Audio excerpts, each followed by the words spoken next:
All right, welcome. So, welcome to the panel, Get School, deciding if a games education is right for you. Now, before we get started, I just want to get a feel for the audience. So, quick survey. How many people would consider themselves industry professionals or currently seeking jobs in the industry? A couple, okay.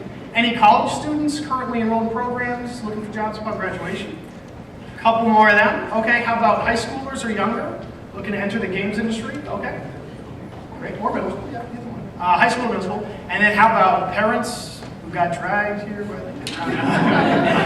No, I think the parents dragged the kids to this one. All right, so the goal for today's panel is not to sell you on a games education. We are not sponsored by any institution. It's just merely to inform you about what these programs entail so that you can make an informed decision about whether or not that's the right choice for you. Okay? And to do that, we've taken a look from both sides of the equation. We have college educators who teach classes in game art animation. We also have industry professionals who hire people like us to work for them. So with that, I'd like our panel to introduce themselves. Just give us a quick introduction, sort of where you work, what you do, and what school you attended. So let's start from the left here with Eric. Sure. Hi, I'm Eric Hunn. I am the Department Chair of Game Art and Animation and Digital Visualization at Mount Ida College over in Newton. Before getting into academia, I was active in the industry. I worked at, God rest its soul, 38 Studios. Yeah, I know. It's a place called CIDC, Tom Snyder Productions, Animotion Incorporated. Even now in my current role in academia, I still do a lot of freelance work for places like Crate Entertainment, Disruptor Beam, and the like. I attended school at the Rochester Institute of Technology for film and animation. Hi, my name is Emma Clarkson. I'm the producer and lead content designer for a local studio called Outact, Inc. Currently working on an unannounced mobile strategy game that should be coming out later this year. I got my start in the game industry as a marketing manager. I also have worked as a community manager all around the Boston area. I've actually never worked in any of the larger game cities like the Bay Area or Seattle. I went to Mount Holyoke College. I have a history degree with a creative writing minor. So I did not go to school for a game design or game-focused degree. And I started working in communications and advertising and found my way into games through marketing and now get to work on the development and production side. Hi, I'm Ralph Sutter. I'm originally from Holland, Europe, a long way from home. Right out of high school, I always knew I wanted to do something with art, but I had no clue exactly what, so I did what anybody would do, go to school to become an art teacher.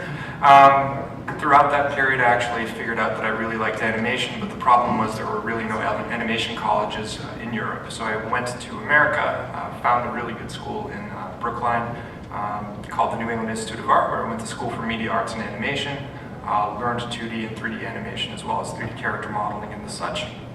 And I interned with Turbine throughout my time there, and that really made me want to get into the game industry. After graduation, however, I found myself working for a medical animation firm, not because I wanted to, but being an immigrant, you only have a month to find a job. So, but it was nice. Throughout my time there, I still did a bunch of freelance work for various games, as well as completely non-game related work. And since 2012, I've been teaching for WPI's Interactive Media and Game Development program, where I currently teach animation, character modeling, and character rigging. Thank you. And I'm Owen Leach. I'll be the moderator of this panel. I went to school at Brandeis University for English and Business. I have my master's degree from WPI in Interactive Media and Game Development. I worked at Tencent with Emma as a design intern. I run my own game studio. I'm currently the assistant professor and program coordinator of game art at Mount Ida College. And if you have any counting skills, you probably count 5 pictures up there. Our last panelist is running from the parking lot. He's Todd, DeMelle. I'll have him introduce himself, but he's the art director at Turbine in charge of hiring. Great. So thank you. The first question, just to get a general feel for the industry, I'd like to ask the panel, how do you see the current state of the industry for entry-level positions? And specifically, how does a game education fit into that structure? Eric. Sure. So I think that the first thing to say with a question like that is we're all sort of in the same boat in that we all have a passion for gaming. Everybody, I think, on this panel and in this room, we got our start pretty much the way you did. We like to play video games, and that's a great place to start. The big thing is, at some point, you have to realize that going from playing games to making them is quite a jump. The game industry right now is in a lot of flux. I mentioned I worked at 38 Studios. That was sort of the Titanic of the game industry in a lot of ways. But it's not just localized to that. Certainly there have been, if you follow gaming news at all, you know about a lot of downturn in the industry in some ways. You know about a lot of companies that have come and gone. Places with a lot of promise that have shut their doors. And that's been an unfortunate thing. That's an unfortunate reality of getting into the industry. The reality is that there are a lot of opportunities out there, there are a lot of jobs, but there are also more people than ever who are competing for them. And that creates a lot of competition. It's also worth saying that it's an industry that can be with a lot of fluctuation. So you might find that you're moving around a lot to a bunch of different places, especially living out on the East Coast. Many people that I knew and worked with and loved working with, opportunities dried up out here, they really had to move away. That's a hard reality for some people who are, born and raised in the Northeast. They want to stick around here. It can be a challenge. So, I think as far as the current state of the industry, that's kind of it. I don't mean to make it sound like a gloom and doom thing. It's certainly an awesome industry to be part of. It's just worth knowing that it's part of the entertainment industry, and as such, there can be a lot of fluctuation in that. Yeah, I agree. Go for it. I agree with everything that Eric said, and I think that it's very similar to a lot of other industries in that there's no necessarily right one way to go from entry level to past entry level, and it can be pretty hard to find that correct path for you.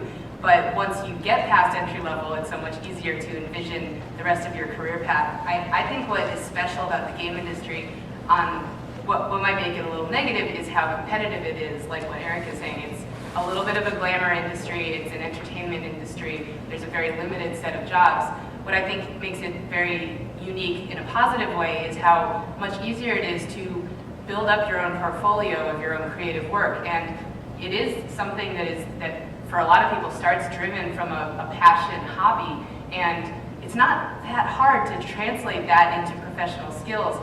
For example, like I love The Sims. I started making custom content in The Sims just because I love doing it. And I taught myself Photoshop and a few other tools by doing that long before I ever used any of those things for work. And that's so much more common nowadays for people to build portfolios by doing mods and things like that. So I think that more than other industries, it actually is possible before you ever apply for an entry-level job to have built up some of those skills that can impress people at that entry-level position. I agree with both what Emma and Eric have been saying. There's also a lot of opportunity, I think, to freelance. So while it's not a salary position, you don't have a steady job, I think that with the accessible internet, people can easily do several projects whilst not committing to an actual company. And I think that with the insurgence of smaller companies requiring art and game assets to be produced all the time, I think there's a lot more room to do that nowadays, maybe more so than steady jobs even. Because if you look at the game industry, it's very much like the film industry, right? It's all seasonal work. It's like there's a giant project, people need to work on it, and then once it's over, you tend to see a lot of layoffs. So you talked a lot about sort of the tumultuous nature of the game industry. And I know from experience that there's no real traditional path into the game industry. A lot of people just think, strong misconception about a degree in games education is that you just get your degree and then you're going to handed a job. And that's just straight up not true. And we're going to talk about a lot about that in terms of what you can do with your time at college so that you do get that job, but it is not a direct path. So I'm curious if the panel could share how their winding journey led them to the game industry. Yeah, I can start with that. My first thing in the industry actually was through a company called Animotion Incorporated. I was working on a Dora the Explorer video game. And for 8 hours a day, every day, I did lip sync for Dora, talking about how she wanted to jump around and dance and do all that great stuff. Which is a great way to actually break in because it really means you're paying your dues. reviews when you're doing that stuff. But really, as Owen said, I think the term winding road is a great one. It's one I use often because after that, I got out of games. I started doing some work in TV news graphics. I started doing some multimedia design. I was able to do some freelance illustration and some freelance animation, which kind of took me back into the game industry when I went to work for Tom Snyder Productions. So the reality is that whatever you're doing, as long as you're building up a body of work, kind of mirrors what Emma said. As long as you're building up a body of work that takes you in that direction and you have skills that you can show, hey, I know how to do this, there's a chance for you to get into the industry. The way I like to put it is it's not like becoming a doctor, you know? For anybody who is a doctor here, I apologize, I don't mean to make this sound easy because it's not. Being a doctor is very, very difficult. But it's a very linear path. You go, you get your medical degree, you go and do a residency, you become a doctor. For being an artist, it doesn't work that way. You kind of accumulate, it's almost like leveling up in a way. You gain experience points on this weird winding path that you take. Yeah, exactly. So what part of the skill tree do you want to level up? You know, that's kind of what it's like. And that's what being an artist is like in games. Yeah, I definitely agree. My path into the game industry is fairly unrelated to what I do now, but I'm very proud of it because I remember distinctly deciding I wanted to figure out how to work in games and somehow coming up with this grand plan that involved working in advertising because I wanted to work in games marketing. So I got an internship at an ad agency, and at the same time I got a job at GameStop. And I knew that somehow these two things would converge eventually, and they did. I moved to Boston and eventually cold emailed every company that I could find listed on Boston Postmortem's website. You have to do a lot of outreach of your own. Like, these things don't really come to you. So I literally emailed every company and got several responses back, and one of them turned into my first job. That was a marketing management job, which I don't do anything related to that now. So I firmly believe that getting into any game industry job is the first best step. And like, it's just like applying for any job, like one foot in front of the next, just one step, then the next step. Like, you can't really look at the end goal and say, well, that's the only thing I want to do, so I'm not going to take any step forward that doesn't immediately achieve that goal. Because now I'm a content designer. I get to write the content of a game, and I get to shape the characters. I get to write the world of this game. I never foresaw that because to me, I had a degree that was totally unrelated to anything like that. I thought, okay, well, I can probably get into marketing in video games because that's what my degree can do. And then by being in the right place in the right time and working with the right people, I've found my opportunities to get to what it turns out was my true calling and is actually on the development and production side. I had never been hired really to do that, but I got invited onto a startup to do this work. So I just think, like, I don't really know how to sum this up, but it's not smart to focus on one goal singularly. Like, I think the doctor metaphor is perfect. Like, you can't decide, I want to be this job title and think that you can make every decision that will fall into place and get to that job title. Like, you're much better off being flexible and seeing where your career and your life takes you. That's what's worked for me anyway. Actually, I can add something onto that too. So going with what Emma is saying, where it's like, you know, life experience taking you in different places. The way I got to work at 38 Studios, I was there on the cinematics team. I did a motion comic for Marvel. I put it out there, and they saw that, and they were like, this is exactly the style we want to work in. So, would you like to come work for us? It didn't work quite that easily, but you know, that's the basic idea. And so, again, it goes back to, what are you doing to kind of broaden your horizon? There is not necessarily a linear path, but if you are actively working on building those skills that you know you ultimately want to get to, there are opportunities out there. I just want to respond really quick to that. At my second game job, which was Temple in Boston, where I worked with Owen, I was the community manager, which was a marketing position, and I got that job having been a marketing manager. While I was there, I had an opportunity to work on a revision of our game's tutorial, which included writing a story content that didn't exist yet. And that was something that had been offered to me as, you know, you can do this on your free time, on your lunch time, working with a very advanced principal engineer. So to me, this seemed like this totally awesome thing that could take advantage of something I had always wanted to do that was essentially a hobby outside of my normal job. that is the reason why my current boss invited me onto my current team, because my current company is a startup formed out of the closure of 10 Cent Boston. And I can't speak for other people, but I have to imagine that's how a lot of people find themselves doing what they do professionally, is showing to somebody noticing that they pick up the initiative without anybody saying, like, this is going to be a great opportunity for you. It just kind of happens. And someone else notices that, and then down the road they say, hey, you did this, I thought that was cool, why don't you come do it for me long term? And that's sort of history. And you don't want to say no to those opportunities, or look like you're the kind of person who doesn't want to jump on those opportunities when they arise. Yes. Yes. How many of you guys are interested in being artists, or game art? Cool. So I was right where you guys were when I graduated from college. I really, really, really wanted to be in the games industry, especially after I'd interned at Turbine and I'd worked on Lord of the Rings Online. It was so cool working in a cave with a bunch of production artists.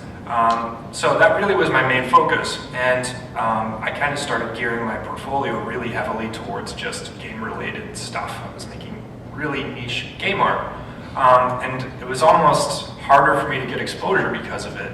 So what I kind of realized is that game art was part of this greater sort of art umbrella, right? Game art's part of an entertainment industry, and I feel like for game art specifically, there's a lot of parallels between art created for film and other forms of media than games. So as an artist, it's really important to broaden your horizon and work on as many spectrums as you can and create a really nice body of work that is seen across the board by not just game industry professionals. Because you'll find work out there through means that you'd never even thought of, right? If you post your work on social media, or YouTube, Facebook, Twitter, what have you, or on art industry forums, that's how you tend to find jobs. I've been approached a lot right after graduation from just spamming my work all over the place, whether it was DeviantArt or whatever. And there's Todd, speaking of art. PAX. All right, so, Todd, when you have a seat, I just want to give a quick introduction about yourself. Tell the room, woo! I did not anticipate Sunday at PAX being like this. Quick introduction. I'm an art director at Turbine. I'm working on Lord of the Rings Online. I've been the art director on the project for over 6 years. And I'm out of breath. No, good. Welcome, Todd. I'm glad to have you. Just some of the commonalities I noticed in what you were talking about is work. There's this funny sort of paradox where we play games, right, and they're fun, but making games is work. And if you leave with nothing else, leave with that. It is work, it is hard, it takes mastery. It's something you have to do again and again and again. And you are not given a job, you have to take a job. You have to fight for that job, okay? And you have to earn it. So if you all took winding paths to get to where you are, I'm just curious, what merit is there to an education in games if it doesn't inevitably lead to a career in games? I can feel that a bit.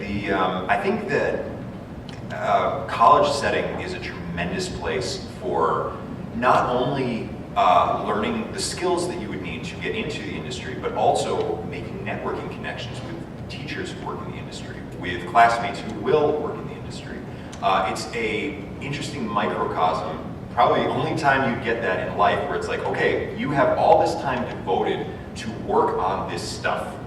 And you, believe me, you don't get that ever again in life. So it's really, really worth grabbing onto and latching onto.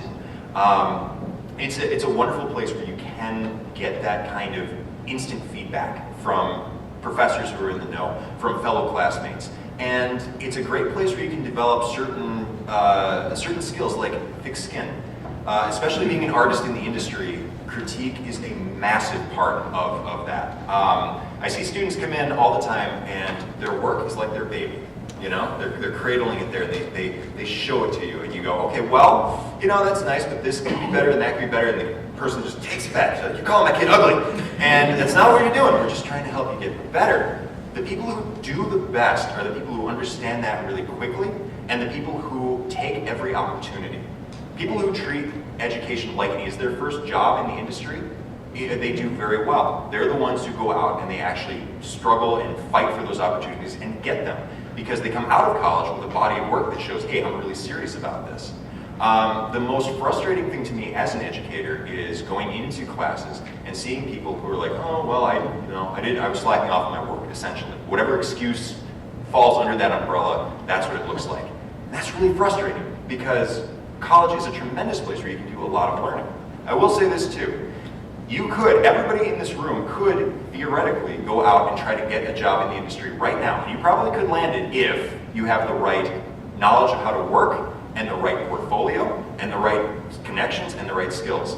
College is a tremendous place to gain those things. Yeah, I want to speak to this from two perspectives, which one is college games or otherwise is an amazing place, and it's also what you make of it. I think you can waste time in college regardless of what your degree is. And I think any teacher would say they want to help you make the most of your college degree, and if you waste time and don't do your work, the only person you're hurting is yourself. So it's very easy to waste that degree, whether it's a game degree or otherwise. From the other perspective, the game degrees that I'm familiar with in the Boston area, again, I don't have a game-related degree, so this is not a personal anecdote, but the programs I'm aware of in the Boston area are amazingly practical and hands-on, and they actually simulate what it's like to work on a production team. That is amazing, valuable experience before actually entering the workforce, because to get a sense of what it's like to work under time-scheduled pressure on a team of people where somebody is the producer and someone is responsible for marketing and promotion and someone else is the programmer and someone else is the concept artist and someone else is a modeler, and you're actually passing a product along through that pipeline and experiencing the challenges that a game development team actually experiences, but there is no client or publisher who has actual financial strings attached. That is the kind of experience that you can't really get anywhere else, and no one is paying you, so that they're not expecting any performance other than you are a student learning. So to me, if I was trying to get a games education, I would absolutely seek out a program that has that kind of hands-on experience to offer. Sorry for always stealing the good answers. No, it's fine. So I agree with everything that's been said. Being an educator now, I'm kind of on the other side of the spectrum, right? I came in as a student and then briefly was active as a professional, and then I kind of started teaching. But what I'm noticing now is that the students that tend to do not well are the ones that are coming in expecting college to be like a knowledge portal that they waltz through, going in and coming out this all-knowing like artistic being. Again, I'm speaking more on game arts perspective. And that's not what you should focus on when you're going to college. You shouldn't just try to do coursework. You should focus on yourself as an artist. You should try to develop creative maturity, learn how to defend your own work, and accept critique from others. Learn how to seek help from preferably someone in a mentor position. You and I were talking about this during the pre-discussion, but college is a unique environment where you're free to ask your faculty to essentially be your mentor, and that might be much harder to do when you're working inside the industry. People have to, keep their deadlines, so it's much harder to do something like that. And I think if you approach game college that way, whether it's for art or game development or even tech-related game studies, I think you'll be much more successful, and you have a huge opportunity to utilize a platform that has the potential to really form a structure and a solid foundation for you to continue building on as a professional. I don't have a green light, but can you hear me? Yeah. Is it now? My green light's broken. Sure. Thank you. Wow, that makes a difference.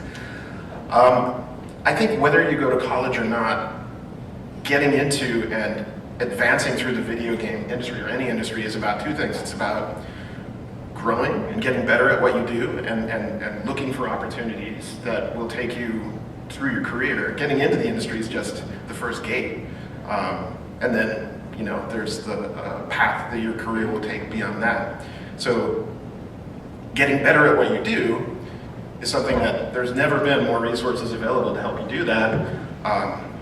It's amazing what's available today. I'm jealous. College can provide structure if you're not the kind of person who is able to impose that on themselves. But to Owen's point, you have to be willing to work. That's really the first step, is to realize that in order to get from wherever it is you are to wherever it is you want to be, it's a slow process of learning.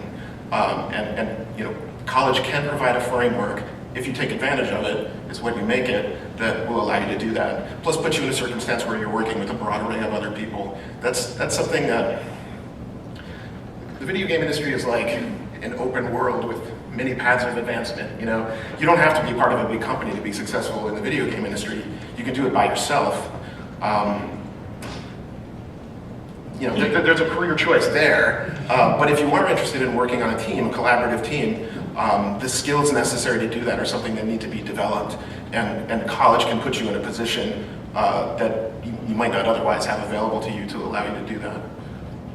Now, I'm curious for those industry professionals who are in charge of hiring, if you have come across a resume with a student who has a degree in games education versus someone who has a degree in engineering or something like that, not related to games, does a games degree elevate someone above somebody else, or is it merely just the candidate themselves? Are we bouncing off the wall over here and going down? Whatever you need. I don't want to order. So, my discipline, my area of focus is art, and art has the advantage of,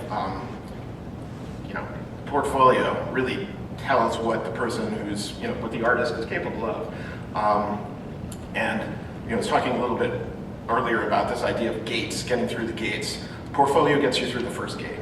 You send it in, the hiring manager looks at it and says, okay, I see things in here that, I think would bring value to the team.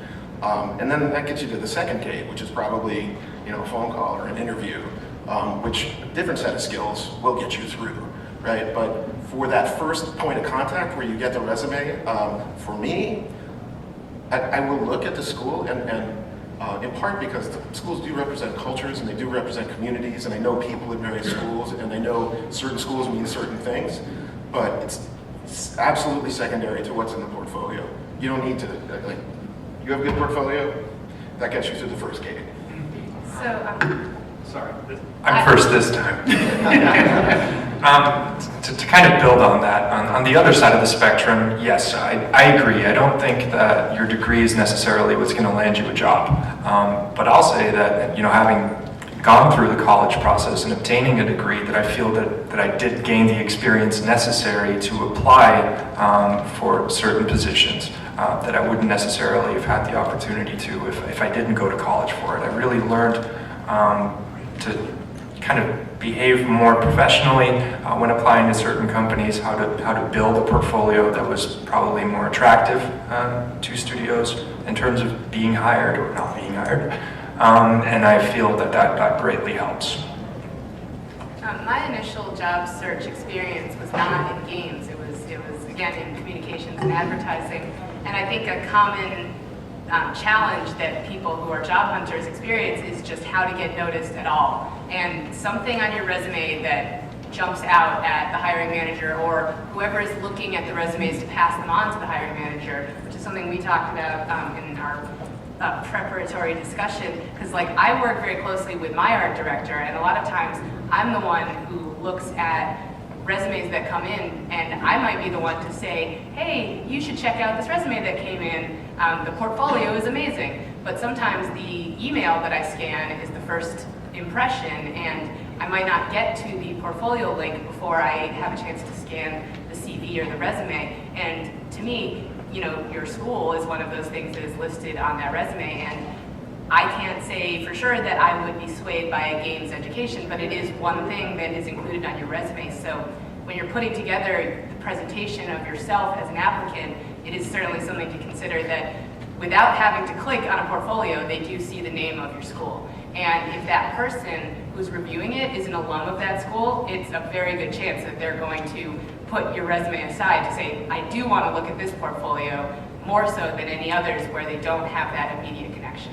Super quick, addition to that, I spoke of an art person being the first gate in the application to an art position. Sometimes it's not. Sometimes the first gate is actually getting through HR or whoever it is who's in the screening position, and they may be looking for good spelling and a well-structured It might be an resume. automated system. Right. So, you want to maximize your potential to get through the gates, make sure you have that piece of it covered. And a school can be a part of that. Yeah, absolutely. I think from my perspective too, one thing that I've always been very cognizant of is that the game industry is very much all about pipelines. You're trying to fit into somewhere, and when you're getting hired, people are looking to hire you to fit in seamlessly into a pipeline so that you can keep production going seamlessly.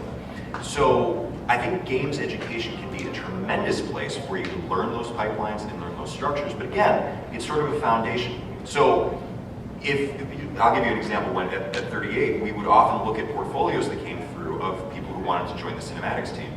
The people who would get the nod and get the call were the people who could best match our style, because we get a lot of stuff that was sometimes nice work, but didn't really match what we were doing. I think college is a great place where you can investigate a ton of different styles, and you can also, because it's a foundation and you have to be responsible for your own destiny in a lot of ways, you can look and see, all right, I know I want to work for Naughty Dog. I know I want to work for Riot. I know I want to work for Blizzard. Look at what those guys are doing, and as you get your education, build a portfolio that is geared toward that. Because again, going back to the pipeline, can you fit into that pipeline? Can you fit into that culture? It's worth investigating. I want to go back to something that Emma said a bit ago, that anybody can waste a college education, and this is so true. I see it on a daily basis. And it's sad. You have so much potential during that time. To any student out there still in high school, if you think you're busy now, you don't know what real life's like. You will never have that amount of time to work on anything ever again. So utilizing that time is so important. So I was just curious if the panel if you could give a single piece of advice to a current college student or someone going to enter a college experience in games, what would it be? What was that one piece of advice you would give them? I've got two. Oh, I'm sorry. Get your hands dirty with tools, because someone said this, I think it was Todd, they are so accessible and they've never been more accessible. All of the major public engines are free to use until you reach some licensing level where you probably won't reach that level anytime soon. So you can download Unity, you can download Unreal and just learn how to use these engines. A lot of the art tools are the same way. There's nothing stopping you right now, tonight, from getting these tools and getting tutorials and watching videos online and just jumping right in. So I just firmly believe that the only thing stopping most people from starting to learn these skills on their own is this idea in their head that they can't do it, or it's not available to them, or once they start doing it, it's going to be too hard. And the only way to prove that wrong is to just start trying it. And it's a little painful at first, but the more you get into it, you suddenly start to feel achievement from it. And I've had that experience professionally, and it's amazing, and it's great to get paid while having that happen. But if I was a high school student right now, I wish I could go back to high school and have these things available to me, but the fact of the matter is, when I was in high school, this stuff didn't really exist, and I didn't even really comprehend that there were professionals working on the games that I loved and played all the time. So the fact that it's so much more obvious and open now is there's signposts pointing you to how to develop a career towards doing this, and the tools are so accessible. So there's no excuse not to start developing skills that will impress people when you go to talk to them. And you'll also start to get really passionate about it. So when you talk to people, they will see that you're very excited about it. And that's almost as impressive as being talented at skills, because you can develop talents, but it's very hard to develop passion and excitement. That's sort of an inherent thing. Yeah, I think that was actually one of the 2 points I was going to bring up. So tools are so accessible now. I agree with Todd. I am extremely jealous of you guys, because you have resources now that did not exist back when we were kids. And take advantage of that stuff. If you need some help getting free resources, every one of us will be able to help after the panel, direct you in that way. The other thing I would say, and it's I think a little bit more of a practical thing, just for day-to-day life. If you're all in school right now, develop habits right now in school that are geared toward getting your work done, meeting deadlines, getting things done. When somebody asks you to do something, do it. Don't, please, you know, Be dependable. Be dependable and be reliable. Be the person who everyone knows that person will get stuff done. Because that will filter into college and it filters into real life. And the sooner you learn those lessons, the better. We all have that stuff we don't want to do, right? I mean, I remember sitting through science classes and math classes and history classes in college, in high school, and just being like, I don't really want to be doing this stuff. But you muscle through it because that is just a life lesson. The more you can do that and the stuff you don't want to do, that just translates into the stuff that you do want to do. So develop work ethic. I strongly agree. Work ethic and practicing your art and experimenting with new forms of media is really a great way to make sure that you're staying on top of things and staying current. You guys right now are living in really exciting times where new technology is being released like every week that make things a lot easier. It makes dinosaurs like myself, I'm 30, I can say that now. It makes it challenging for us to stay on top of things. You guys are going to be, you know, in the height of your lifetime and being able to stay on top of this and applying it to your own arts. So don't shy away from doing that, and start building your portfolios early. Right? Start taking pride in your work and looking at yourself as a professional artist. I think it's really hard to kind of make that shift, but you should try doing that while you're in college, not after you graduate, because you'll see that your whole portfolio, I think, is going to change once you start making that distinction. Excuse me. A theme through, I think, all of these answers is work, and you know, that's the trick. You know, you work, you get better. There's really no shortcut. Work will unlock all the gates that are in front of you. So, learning how to work is, you know, probably step one. That for anybody in any career. So, practical advice with that in mind is make the place you work really comfortable. If you can make the place you work the first place you go to when you get home at the end of the day, because you have a place like that, and it's probably not the place you work. You know, it's probably the couch with the TV. So set it up so you can work on the couch. You know, like make the place you work an easy place to go to. Do everything you can to reinforce the habits that will eventually lead to you getting better in your skills. Sorry, do you want to? Oh yeah, just one other thing, just to throw it out there and maybe make it real for some people who raised their hand and said, yeah, I want to be an artist. Question to you is, what are you doing every single day? What did you do yesterday to become a better artist? What are you going to do today? What are you going to do tomorrow? And be honest with yourself in saying that. These skills are built over days, you know, every day, a little bit, every single day. That's what's going to make you a good artist. Yeah, sorry, I just wanted to add on that. You almost need to get to the point, actually you do need to get to the point where you wake up in the middle of the night where your fingers are starting to itch because you want to make something, right? You really just want to create art. How many of you guys actually already have that? Good. That's a great start. So, yeah. Yeah, I mean, the ultimate result of all of this is that you end up in a career where the work you do, you get up every day to go to work, and it's something you love doing, which is pretty rare for adults. So, like, I think all the time about how lucky I am to spend most of my waking hours doing work that I love. And I work extra hours, and I don't care because I love the work I do, and I'm building a product that I love. And like, your hard work can result in a career that you are truly proud of, that you truly love, that is representative of work that you are passionate about, that's a pretty huge payoff for a lot of hard work. Yeah. I guess my piece of this advice, we had a lot of people raise their hands and say they want to make games for a living. So make games. Don't wait. There's never going to be a day where someone walks up and shakes your hand and says, you can make games now, right? Make games now. Make them. They're going to be terrible, and that's fine, right? My first game, I don't even want to call it a game. It's the worst thing you've ever seen. It was pretty bad. Got me into WPI, so you know what?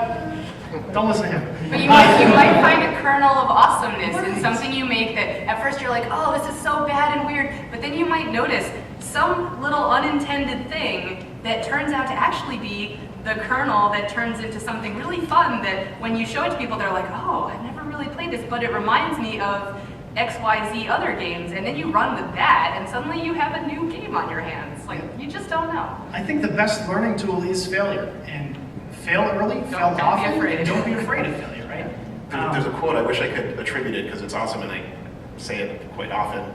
You know, every artist, and you can apply this to whatever career you're in, every artist has 10,000 bad drawings in them. So start getting them out. Start getting them out. You know, get through them. And something Todd said the other day is that you will go to your grave thinking you're a bad artist. And that's just a drive to make you better and better and better. You will never be perfect. No Da Vinci's in the crowd or anything like that, but keep failing, and that's great. It's okay to fail. I'd like to take a look now and sort of turn gears towards the other side of college education. So maybe even 10 years ago, this didn't exist. Degree in games was not a thing. And all game developers were sort of self-taught. And now, more than ever, we have an abundant amount of resources to teach yourself. Presumably you've all heard of YouTube? Yes, okay. Amazing amount of videos, lynda.com. I was just curious if the panel could sort of discuss the merit of this route. Is that a feasible way to get into the game industry? Can you teach yourself? I spend every day learning new things. I pretty much, the day before I do something, I probably didn't know how to do it. And I'm talking about like in my current job, so not preparing for a job. Every job I've had has been, like every job I've gotten has been something that was undefined. So I bring my own skills and knowledge to a job much more so than fitting the needs of a job requirement. And so I've become very comfortable with a challenge being presented to me and just going out and using Google or whatever, finding forum posts and finding people with the same problem and figuring out the solution.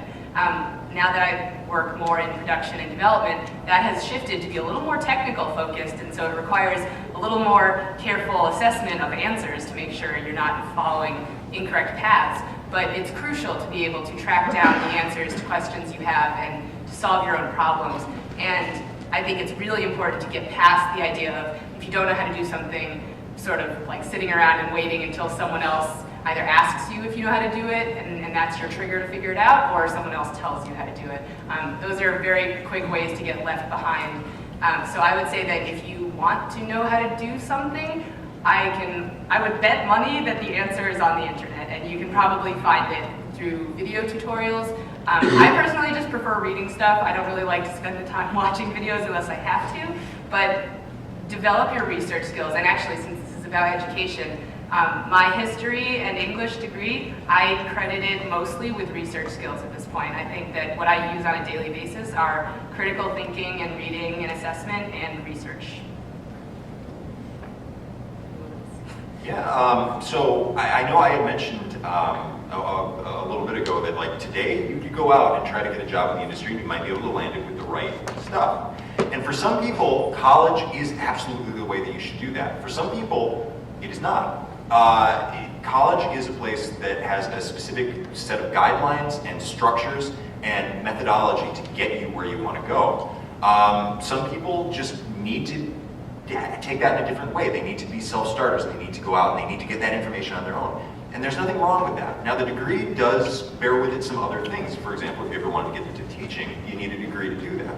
However, if you're just looking at it and you're saying, I want to be an artist, that's all I want to do. And are there resources now online? More than ever. Here's the thing.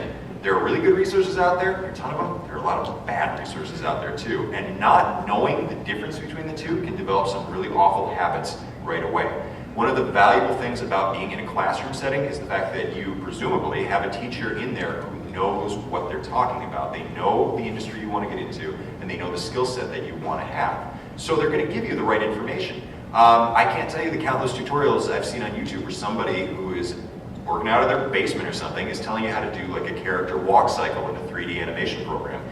And it's just not right. If you know what you're talking about, you look at it, it's like the locomotion isn't quite right, the arms aren't moving right, the legs aren't moving right, the center of gravity isn't centered correctly, the body isn't moving properly, and if you have a trained eye, you see that instantly. Even if you don't, you probably notice it. But if you're following this tutorial, you're saying, oh yeah, now I know how to do a walk cycle. You really don't. So that's where college can be extremely valuable. But also, if you do know where to go, to Emma's point, I every day am going onto forums and video tutorials. One of my favorite websites out there is videocopilot.net. I do a ton of After Effects work, and it is a tremendous resource if you want to learn that, because there are just people there who are just brilliant at this stuff. So again, there are great opportunities out there online. It's just you really need to know what to look for. Yeah, I don't think it has to be necessarily college, but I totally agree with the assessment of the source. The concept, my lead concept artist on my team takes time out of his schedule to do mentorship programs over Skype, where he organizes groups of other concept artists and he paints with them live over Skype and watches them paint and offers his critique, and then shows his own techniques that they can watch live. And they are trusting that he knows what he's talking about. But during that session, they can ask him questions and he can, you know, critique them and be very specific about what he's saying. And so there's a back and forth. So that's very different from watching a YouTube video where all you can do is pause and maybe Google, like, what did he just say? Is that correct? That didn't sound quite right. So I think it's so crucial to seek out the right kind of guidance. And I think mentorship blended with tutorials, if you're not going to seek out a traditional education path, is probably the way to go. Because then you have that, if you can find people like my artist who are willing to dedicate their time, that's gold. That's so valuable. A lot of the things that make formal education valuable are available online. You know, granular knowledge presented in a way that's accessible, it's totally online. Community that's excited about the thing that you're working on, absolutely online. Mentors, and you know, these resources are becoming more accessible. There are, you know, businesses being built around these ideas. Almost all the disciplines, you know, specialties within the video game industry have online, you know, formal online courses that you can you know, sit in your comfort of your home and follow through on. I think that this kind of goes back to the idea of work. If work is the first step, you get better by being in your you know, not in your comfort zone. You know, you want to be in your challenge zone, but you don't want to be in your panic zone, right? So there's this like sweet spot between your comfort zone and, oh my God, what's going on, which completely undermines your ability to learn. And sometimes without structure, it's hard to keep yourself in there.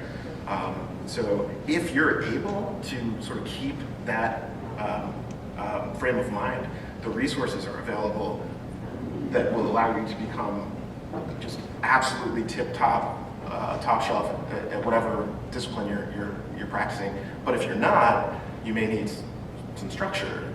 And you know, a lot of people impose structure on themselves in a variety of ways. College is a pretty good way to do it if you know what your long-term goal is.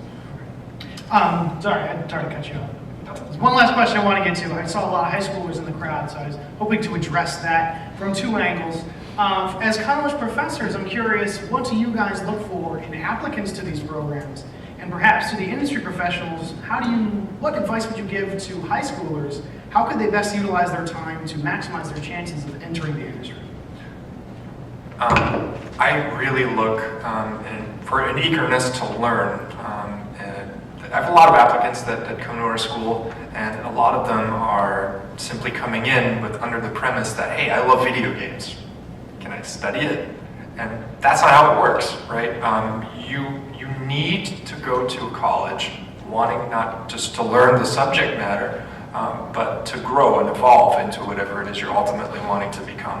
And that means if you're an artist, you should be creating. If you're interested in tech, you should probably already be studying coding before you go to college and form this more solid sort of goal for yourself where you want to head. So in terms of what I look for, maturity, a somewhat of a level of maturity where a student knows that they're going to an institution to learn. Yeah, I think that that's basically, in a nutshell, somebody who wants to come, they want to learn. You can tell right away when somebody comes in often to a college setting for games specifically, when they're just fans and they just want to be consumers, and they came in because they knew they had to go to college because the folks told them they needed to go to college. And so they said, well, what do I want to do? I want to be in video games. Okay, so they come in and they can talk your ear off about whatever series it is, the minutia of the characters and the story and all that stuff. But here's the thing, I don't know of anybody who's ever been hired simply because they were like a super fan of something. There's got to be something more practical at the table, something that takes you on from beyond being a consumer into being somebody who can produce something worthwhile. And that is kind of what I look for in a student, is somebody who is that self-starter, who can take what the foundation is given in a class and run with it. They can do a project on their own and come to me just that isn't related to what we're doing necessarily in class, but just say, hey, I worked on this on my own. It's like, that's great. That's the initiative you need to have. Being a self-starter is so tremendously valuable in a program like this. Right. Thank you, Eric. So we're running short on time, and I wanted to leave a little time for questions. So we got about 10 minutes. So if there are any people out there who want to stand up, just come to the mic and go ahead and ask your question. There's one over here too, sorry. Yep. One on each side, and if you want to direct it to a person specifically or the panel as a whole, go for it. So we'll start. So mine's kind of a multifaceted question. So talking about the winding path, I got my master's in chemistry. Was lucky enough to get onto a development testing team for a Kickstarter game, and now I'm planning to go back to school to get my degree in game development. So, path for somebody already through post-education, post-graduate level education, getting back into school, where to go from there, and also we're using Unreal 4, so with Unreal 4 being free, blueprinting being easier than ever to actually create games, what is the utility of using tools like that to kind of get yourself out there, whether it be through forums and whatnot? I know you spoke a little bit to it, but... You're a tester on this team? Yeah, I do development testing. And why do you want to go back to school? Because I'm really interested in the coding side of it. And I would just do it yourself. Fair enough.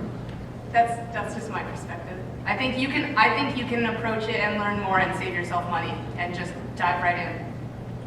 Cool. You seem smart. I think that's the key. You got a master. No, I mean, you should use social media, and you should use communities and forums, and just like join these groups. And like you're saying, use the tools, like show off your work. But you're already on a team. You're already making a product. Like you are already a lot farther along than a lot of people that see education as a path towards those things. You're already doing a role on a game. So I'm not an expert, but I personally think that the role you're doing, even more so, is so hands-on that you can probably accomplish more by accessing these resources yourself. Or you could just take coding courses without doing an entire program. Yeah. Right. There's a lot of night classes, things like that, not associated with the degree, that might just help you. Right. Now we're going to bounce from side to side, so. All right, first I want to say, Eric, I love seeing fellow RIT alums be up on stage. I actually teach game programming at RIT. We have 800 undergrads there. And I was hoping the panel was more also art, but also programming. It wasn't, but I agree with most of the things you say around the same thing with the programming knowledge. Now, have any of you actually done any hackathons, or should encourage the people here to do hackathons?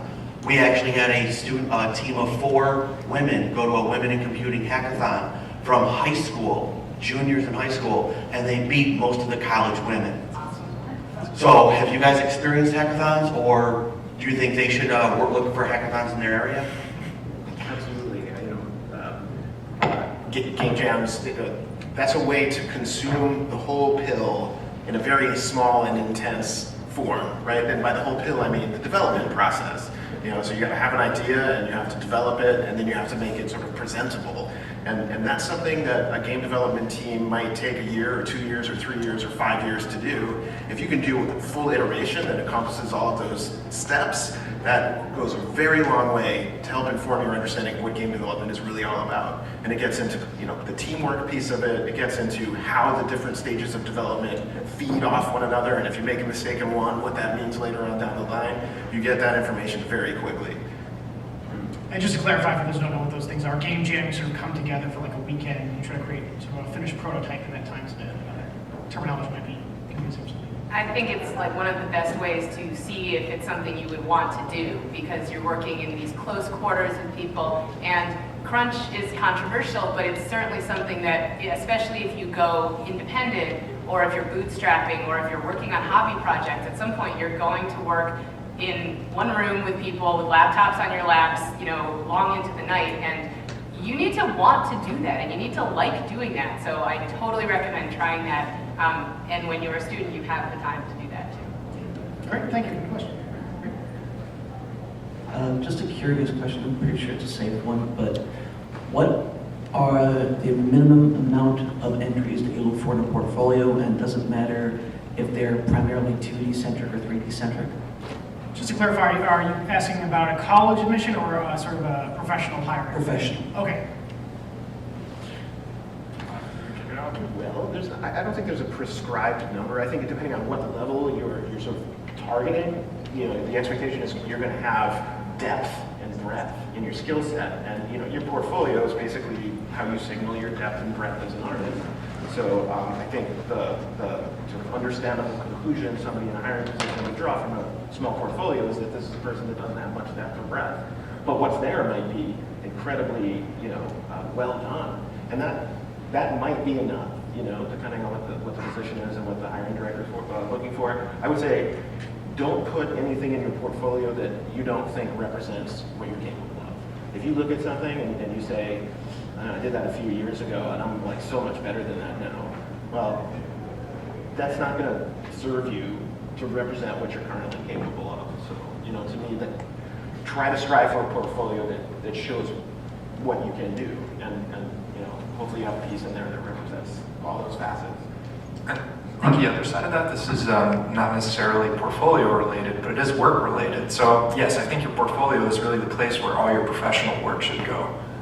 But on the side, I think having a blog in which you post work in progress stuff and people are exposed to how your workflow is and how you work as an artist, I think that's really valuable as well. And I've really actually gotten quite a lot of freelance opportunities from those as well. So it's kind of funny how that works. I don't think any exposure is bad exposure in that aspect, but yes, your portfolio should stay professional. Great. If any of you are artists and you don't know about artstation.com, you should go to ArtStation, and it's super inspirational, but you can also set up your own portfolio there, and that's like, you should put your best stuff there, but that's a great place to have not so professional stuff kept and easy to share. All right. Hi, I'm asking a question for an eager 14-year-old who loves gaming. Are there a list of sites or places to go online to start being able to make games? And where do we find that list?